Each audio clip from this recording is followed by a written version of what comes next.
So hey guys, welcome to my new movie review. As you can tell by that theme song that played just here a second ago, or at least part of a theme song, I am going to be reviewing Teenage Mutant Ninja Turtles Out of the Shadows.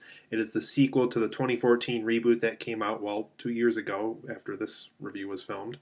Um, this is, like I said, the continuation of this Michael Bay produced, Jonathan Liebesman directed universe that started 2 years ago. But this time we get Dave Green from Earth to Echo to direct the sequel. So in Teenage Mutant Ninja Turtles Out of the Shadows, or in this case just TMNT2 to save us time for this review since it's a pretty long title. This time around, the Turtles are facing a new kind of threat. Obviously Shredder's still around. He manages to make a villainous comeback, as is predicted, because, well, Shredder's a very important character in the Ninja Turtle stories. But this time he has the help of an extraterrestrial named Krang, as well as two kind of idiot sidekick assistants known as Bebop and Rocksteady.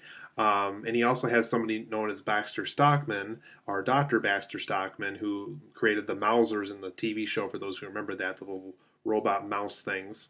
He doesn't do that in this movie, but that's just a little history of that character from the show. He makes an appearance in this movie. Tyler Perry plays him in the movie. So obviously Shredder has a lot of help this time around. It's not just Shredder. It's not just the Foot Clan.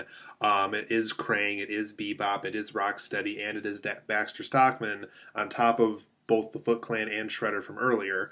So they have all this help now, and so the Foot Clan's growing.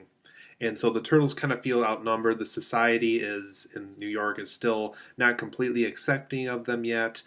They still kind of just view them as freaks and mutants. They don't really view them as turtles or as ninjas like they hope to be. So the Turtles are still kind of running into perception problems. And like I said, there's this huge problem now with this huge, bigger gang that Shredder has now formed. And, obviously Shredder's even running into problems because not even this newfound gang of his is even trusting him at times. So this movie's about, forming a team, having your team's trust, why it's important to have, the leader and the muscle of the group and the goofball of the group and the smart guy of the group, and how come, a group like Shredder's group that has a smart guy, that has the two goofy guys, I guess, for Bebop and Rocksteady, and has the both the intelligent and the powerful one with Krang, and how come their team doesn't work, and how the Ninja Turtles do work. So ultimately, this movie is about the Turtles versus Shredder as usual, but this time Shredder's Foot Clan is much bigger than we anticipated, and also this film opens up to Dimension X, which has the ability to make other extraterrestrials from other planets come to Earth. And so the Turtles had to face all of this while still trying to get accepted into the city and become accepted as who they are. So obviously that's a very long synopsis, and I didn't plan to go that long for this movie. So let's get into the positives and negatives. Even before I go into the positives, one thing I will say about this new Ninja Turtle film is it's a lot of fun.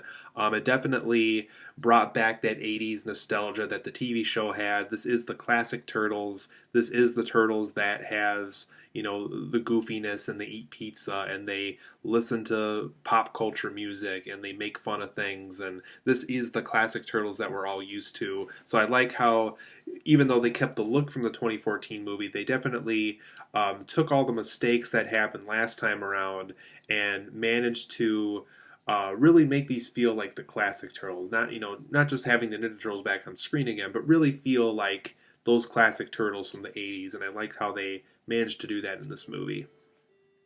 So for my positives and negatives of Ninja Turtles, once again, I love that 80s nostalgia vibe that this film has. Just a lot of fun. Definitely in the spirit of Ninja Turtles. Glad that Dave Green, like I said, who once again directed Earth to Echo, helmed this project. And I like how he brought that vibe into this movie and brought it into the franchise as well again. This film also has pretty good action scenes. Not a lot of shaky cam. Every once in a while there is. But I feel like it's well choreographed, well filmed. Good action scenes overall. Not completely blow your mind amazing action scenes like a Christopher Nolan film or anything, but very good action scenes. And once again, these do feel like the classic Turtles. One thing I think that helped this movie that didn't work so well last time is last time they would have a scene where, like, oh, we have to have Mikey do something funny here because he's the funny one, or oh, we have to let Donatello do something really smart here because he's the smart one. This time, they really took what the Turtles were about and they made a story and situations occur that really make their skills come to good use. And last time around, like I said, it was just more so every once in a while we get a scene that would show off what the Turtles could do. This time we really get a story where their skills come to good use for this big army that, Shredder has, with Krang and Bebop and Rocksteady and all of them. So, like again, once again, these do feel like the classic 1980s Ninja Turtles. I also like how the film really got us Bebop, Rocksteady, and Krang. I liked how they brought those characters that we remember, who worked with Shredder, and brought them into a live action film when we finally got them because none of the original live action films used those characters yet. And obviously, just besides animation, we really haven't seen those characters in a while, and so I'm glad that they brought those characters from the show into this movie. Really helped the movie a lot, and once again brought back a nice nostalgia vibe that I feel like the Turtles needed for this movie. Also, the character of Casey Jones is in this movie, and obviously Casey Jones has appeared in other multiple forms of Ninja Turtles as well, both in film and TV and comics. But this time around, Casey Jones is more so a cop this time around, and I really like that because I like how he knows the streets, he knows the people, he knows the law enforcement people and who's involved with them. Just a fun, interesting take on the character. I thought I like the energy that Stephen Amell from the Green Arrow show, or Arrow, I think it's just called on TV. Definitely a fun, new, interesting take on Casey Jones, and I liked how they took that on for this new movie. I also like how April O'Neil, who's played by Megan Fox, again, I feel like she was more involved in the story, and I like that because last time I felt like she was just a pretty face who was just so happened to do journalism reports about the turtles. This time she actually was helping the turtles out and got involved with what they were doing, and really trying to help out on how to get rid of Bebop and Rocksteady and Krang, and get as much information as she could for the turtles so that they can take them down as well. So I like that this is a very more involved April O'Neil. We still get those stupid little Megan Fox looking hot as she's taking off a shirt kind of moment, but I like, once again, I like how she felt more involved this time. It wasn't just the sex symbol. We actually got an involving April O'Neil this time around. I also like how Shredder really felt more human this time around. Last time around, people hated how Shredder was more so a robot than a human. Obviously, he is a human still. It's still that same Shredder we got from last time, but this film really made the point that, well, that is a person under the armor. That is, even though it felt a lot like a robot last time, that is a person under that armor. Obviously, a very insane, cruel, and mean person, but regardless, it is a person who is Shredder, and we got armor this time that really felt more like the Shredder from the show, where it is a person underneath armor. For my negatives on Ninja Turtles, because like I said, even though I'm making it sound like it's the most amazing movie on the planet, it's not because, well, I have some negatives about it. Um, for some of my negatives, I felt like some of the writing in this film was pretty lazy. When they try to explain how Bebop and Rocksteady became mutants, one of them became a warthog, the other one became a rhino mutant. Very lazy, very scientifically inaccurate, if you want to put it that way. How they explained how they became how they did through this mutation that happened to them was very lazy, very the person who wrote down how they transform was clearly unaware of how science works, really. Just really, really lazy. They clearly didn't watch how they transform in the show, which I thought was a more appropriate way to make those characters transform into what they did. So overall, pretty lazy. That's just one example of it. But there's just some lazy writing where it's just like, okay, well, how did they get that? How did they possess that? So just some lazy writing every once in a while that kind of got in the way of the movie sometimes.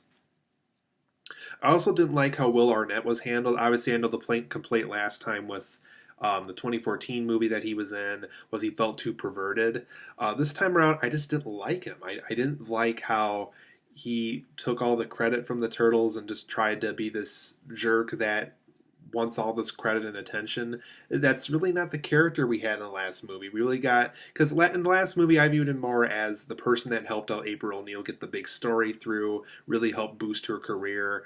Obviously he was attracted to her, but and obviously that's where the perverted comments came in about how he felt too much like a pervert. This time around, I felt like they completely stripped him of what he was last time, and that's one complaint I felt that they could have just followed through for the sequel. Just like because once again, it just felt he just felt too unlikable this time, and I really couldn't support the character. I didn't like the creative choice they did with his character this time around. Didn't really care with what they did with him in this movie. Also, the involvement of Tyler Perry as Baxter Stockman. Once again, I'm glad that that character appears in a live-action Ninja Turtle movie. But I felt Tyler Perry's performance just felt a little subpar because he is a good actor. I saw him in Gone Girl and really liked him in that movie. Obviously, I'm not a huge fan of the Medea movies or anything. So, but as far as his performance go, it felt very subpar. It felt like he wanted to do something more with it that they didn't let him do, or it's one of those situations where the director had a clearer vision than Tyler Perry did. So I don't really know what happened, but overall, I felt like the performance just wasn't as strong as it could have been. I liked the character. I liked how he was written. The way Tyler Perry handled him felt very subpar to me, and I wish that either they could have found a better actor or Tyler Perry could have done something that made the character feel like a better performance, I guess. Another negative of this movie is I do feel the 1990 live action Ninja Turtle movie, as well as Secret of the Ooze from the 90s, are still better Ninja Turtle films. I think those films definitely nailed the tone of what Ninja Turtles is. This film definitely got it right in a lot of ways. I do feel those first two live action films still hold the best of what Ninja Turtles really is about. And I think that whole Jim Henson Creature Shop look is probably the most accurate look for the turtles we've gotten so far. I think too they were able to keep what they look like in the cartoon show while also reminding us that this is something that we're looking at in reality too. So I don't mind the look in this new movie either, what they look like. So that didn't really bother me too much. But overall, I am going to give Teenage Mutant Ninja Turtles 2 Out of the Shadows an 8.5 out of 10. I do think it's a very good movie. They got a lot of stuff right this time. I like how they definitely cleaned up a lot of the mistakes that they did last time around. But like I said, some of those negatives is the writing felt a little lazy sometimes. I didn't like how they creatively decided to change Will Arnett's character from making him perverted to just making him straight up unlikable. Didn't like that choice. Didn't like how Tyler Perry's performance felt a little subpar at times. And I still think that the 1990 and the 1991 Secret of the Ooze Ninja Turtle films are still the better Ninja Turtle films we've gotten so far. So good movie, not an absolutely fantastic movie, but I think it is something where if you are a Ninja Turtles fan, it is worth checking out. 8.5 out of 10 for me.